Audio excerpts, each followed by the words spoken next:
Om Swastiastu, Salam, Assalamualaikum, Namo Buddhaya, Salam sejahtera bagi kita semua. Kali ini kami dari kelompok B4 akan mempresentasikan evaluasi semen sampai pengencerannya pada anjing Kintamani.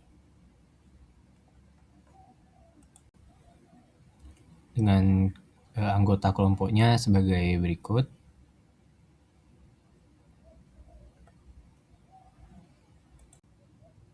Nah, presentasi ini itu berkaitan dengan inseminasi buatan, di mana dibutuhkan quality control terhadap semen. Nah, yang menjadi faktor-faktor dalam quality control semen yaitu ada motilitas, viabilitas, dan konsentrasinya. Yang di ujungnya itu ada pengenceran, itu sebagai penyimpanan dari semen yang sudah diambil. Saya next. Baik, selanjutnya adalah fisiologi reproduksi anjing jantan. Pertama kita akan membahas mengenai regulasi hormonal yang digerakkan oleh poros HPG atau hypothalamic pituitary gonadal axis, yang dimana proses ini melibatkan 3 hormon utama yaitu GnRH, gonadotropin releasing hormone, yang dimana hormon ini diproduksi oleh hipotalamus di otak, yang fungsinya adalah untuk memicu awal memerintah kelenjar hipofisis untuk melepas 2 hormon penting berikutnya. Yang selanjutnya adalah FSH atau follicle stimulating hormone yang dilepaskan oleh hipofisis. FSH sendiri bekerja spesifik pada kelenjar sel Sertoli yang terletak di dalam testis. Pada peran utamanya adalah mendukung proses spermatogenesis, yaitu pembentukan spermatozoa yang pada anjing memakan waktu kurang lebih 62 hari. Selanjutnya adalah LH, yang dimana hormon ini dilepaskan oleh hipofisis, namun LH bekerja pada sel Leydig. Hormon ini juga menstimulasi produksi testosteron yang bertanggung jawab atas performa libido serta munculnya karakteristik seks sekunder pada anjing jantan. Selanjutnya adalah struktur dan aksesoris dan mekanisme kopulasinya.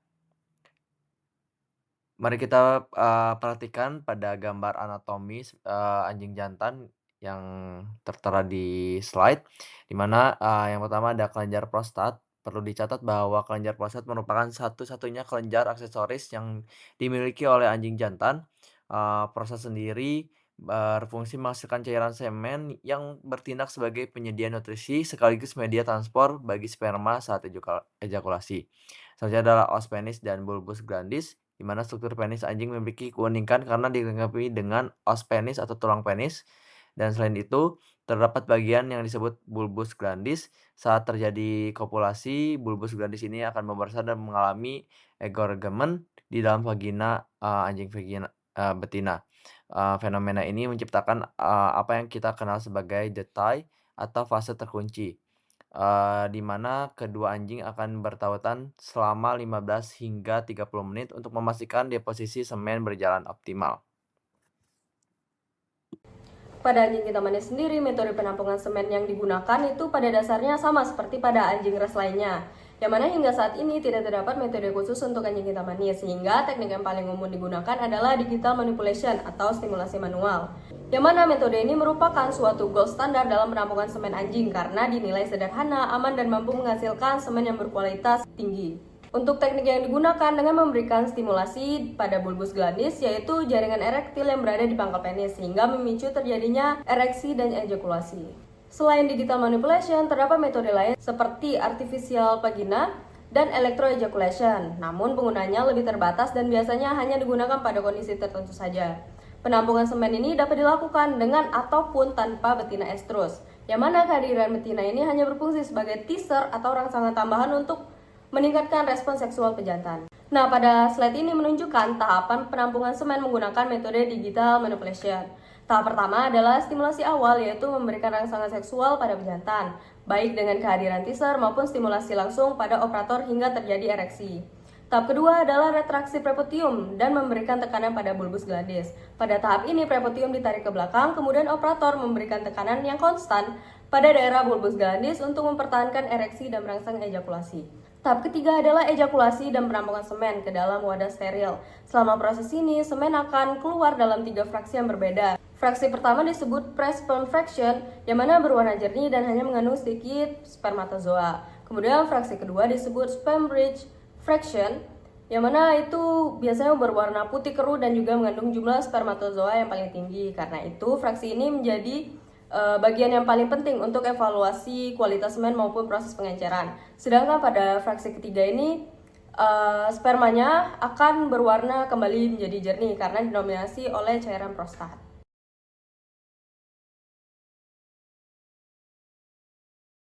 Baik, untuk evaluasi semen secara makroskopis, sebenarnya pada anjing kitamani ini hampir sama seperti hewan-hewan lainnya. Yang pertama, kita dapat melihat dari volume semennya. Volume normal pada anjing kitamani itu adalah 1-30 mili tergantung dari fraksi ejakulatnya. Lalu untuk fraksi sperma itu biasanya kecil, sebagian besar volume berasal dari cairan prostat. Dan warna untuk warna semen normal yaitu putih susu hingga keabu-abuan. Lalu apabila warnanya itu transparan, biasanya ini menandakan sperma pada semennya itu sedikit. Dan jika warnanya kuning itu menandakan bisa jadi kontaminasi urin, dan yang paling parah itu adalah merah karena itu bisa menandakan adanya darah atau hematospermia istilahnya. Lalu selanjutnya kita bisa melihat dari konsistensi semennya. Jika normal itu konsistensinya agak kental, dan jika terlalu encer itu kemungkinan ada konsentrasi sperma yang rendah. Lalu untuk pH semen normal adalah 6,2 sampai 7. Lalu apabila dia terlalu asam atau terlalu basa, pH-nya ini bisa mengganggu viabilitas dari sperma tersebut. Lalu yang terakhir adalah mengukur bau. Bau semen normal itu khas dan tidak menyengat. Apabila terdapat bau busuk atau bau menyengat, itu dapat mengindikasikan adanya infeksi pada saluran reproduksi. Selanjutnya merupakan evaluasi semen secara mikroskopis. Yang pertama yaitu viabilitas spermatozoa. Viabilitas spermatozoa sendiri merupakan presentase spermatozoa hidup dalam sampel semen. Untuk cara pengecekannya dapat menggunakan pewarnaan eosin nigrosin. Dan untuk sampel baik, lebih dari 80 sperma merupakan sperma normal dan sampel buruk kurang dari 60% sperma normalnya. Hal ini juga akan mempengaruhi fertilitas itu sendiri. Untuk selanjutnya yaitu motilitas individu spermatozoa atau gerakan dari spermatozoa. Nah, hal ini nantinya akan memberikan gambaran kualitas yang terkait dengan fertilitas. Untuk nilai normalnya, motilitas lebih dari 70% dan nilai abnormalnya motilitas kurang dari 60%. Selanjutnya saya jelaskan tentang pengenceran semen anjing kintamani. Setelah semen dinyatakan layak berdasarkan hasil evaluasi, tahap berikutnya adalah proses pengenceran. Nah, pada anjing kintamani terdapat beberapa jenis bahan pengencer yang telah digunakan dalam penelitian, yaitu ada extender berbasis tris, ada soybean lectin, dan air kelapa, serta ada beberapa variasi lain seperti elk yolk glucositrit dan tris citrit glucose soybean. Nah, di antara berbagai jenis tersebut, tris elk yolk gliserol merupakan pengencer yang paling sering digunakan karena mampu mempertahankan kualitas spermatozoa dengan baik, terutama untuk penyimpanan beku.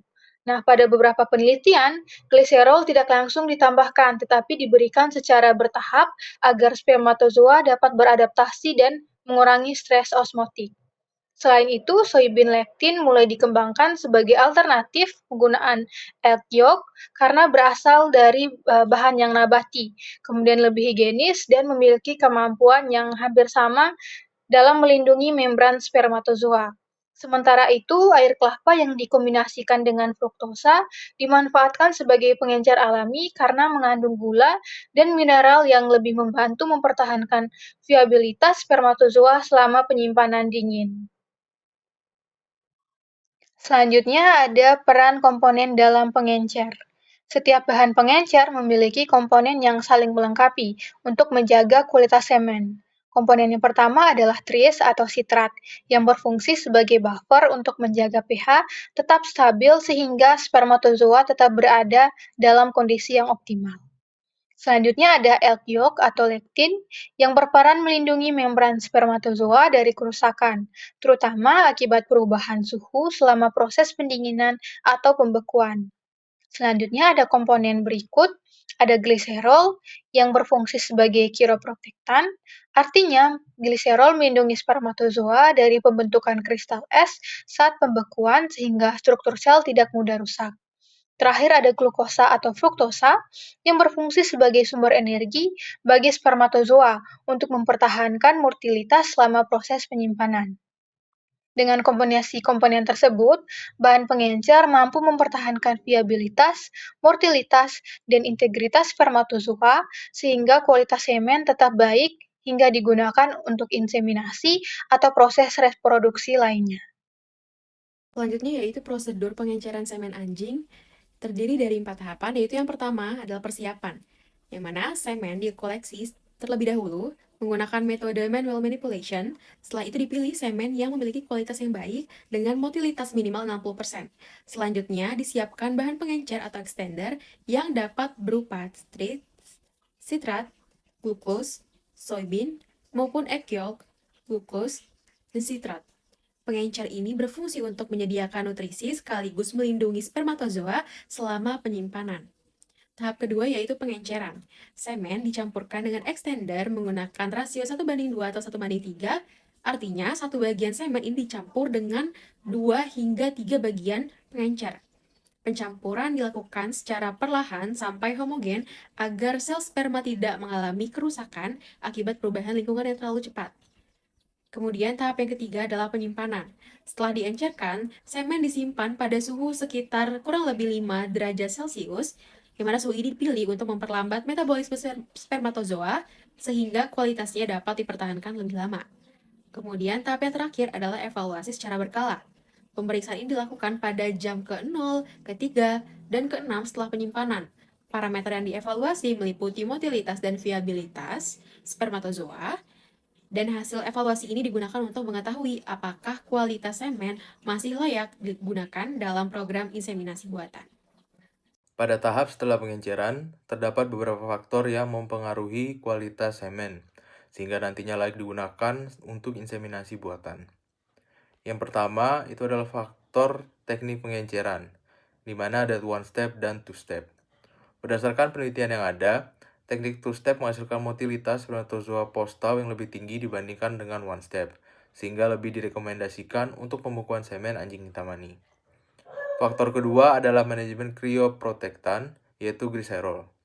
Jadi pada metode two step, gliserol ditambahkan secara bertahap sehingga spermatozoa memiliki waktu untuk beradaptasi terhadap perubahan tekanan osmotik. Hal ini membantu mengurangi kerusakan sel selama proses pembekuan. Selanjutnya adalah komposisi extender. Jadi extender sini mengandung tris dan egg yolk yang berfungsi melindungi membran spermatozoa dari cold shock selama proses pendinginan dan pembekuan, sehingga viabilitas sel tetap terjaga. Faktor selanjutnya adalah proses equilibration, yaitu penyimpanan semen pada suhu sekitar 4 derajat sebelum dibekukan. Meskipun pada tahap ini itu dapat menyebabkan penurunan motilitas, proses ini tetap penting karena memungkinkan cryoprotectant bekerja secara optimal sebelum semen masuk ke dalam tahapan freezing. Selain itu juga, proses freezing dan thawing juga berpengaruh. Jadi tahap ini umumnya menurunkan motilitas spermatozoa, namun pada penelitian yang ada, integritas DNA tetap dapat dipertahankan dengan baik, sehingga kualitas genetik spermatozoa tidak mengalami kerusakan yang bermakna. Dan yang terakhir adalah kualitas semen sebelum pengenceran. Motilitas, viabilitas, dan konsentrasi semen sejak awal akan menentukan hasil akhir setelah pengenceran. Salah satu penelitian juga menunjukkan bahwa kualitas semen juga dipengaruhi oleh kondisi saat koleksi, seperti misalnya stimulasi seksual, keberadaan teaser, feromon, dan tingkat stres pejantan. Meskipun penggunaan vaginal swab teaser sendiri itu tidak memberikan perbedaan signifikan terhadap kualitas semen. Baik, kita masuk kepada kesimpulan di mana evaluasi semen pada anjing kintamani mencakup proses penampungan dengan metode manual stimulation, identifikasi fraksi ejakulat, serta pemeriksaan kualitas secara makroskopis dan mikroskopis, terutama motilitas dan viabilitas yang berhubungan dengan fertilitas. Selanjutnya, pengenceran menggunakan extender berperan dalam mempertahankan kualitas spermatozoa selama penyimpanan. Keberhasilan keseluruhan proses ini dipengaruhi oleh teknik penanganan, komposisi pengenceran, serta kualitas semen awal.